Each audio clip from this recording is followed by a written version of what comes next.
అయితే women nature అంటేనే ఫ్రెజైల్‌గా, సెన్సిటివ్‌గా ఉండాలి అంటారు.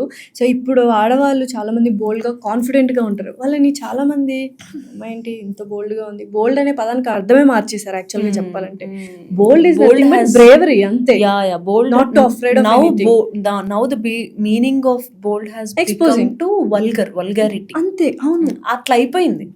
బోల్డ్ సినిమా తీసాడు ఆయన అంటే ఏంటి అందులో వల్గారిటీ ఉందో, ఎక్స్‌పోజింగ్ ఉందో, స్కిన్ షో ఉందో, ఎనీథింగ్. దట్స్ నాట్ బోల్డ్.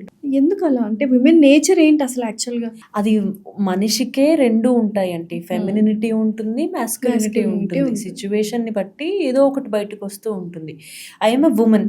నాకు మేజర్‌గా నాకు ఫెమినినిటీ ఉంటుంది. మాస్కులినిటీ కూడా నాలో ఉంటుంది. అది నా సిచ్యువేషన్‌ని బట్టొస్తుంది. ఇప్పుడు నేను I feel safe with somebody. Automatically my soft nurturing side comes out.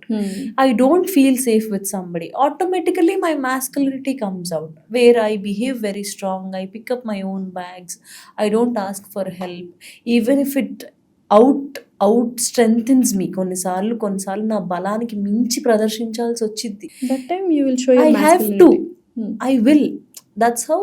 అది కోపింగ్ అప్ మెకానిజం నా బాడీ నాకు చెప్పేది.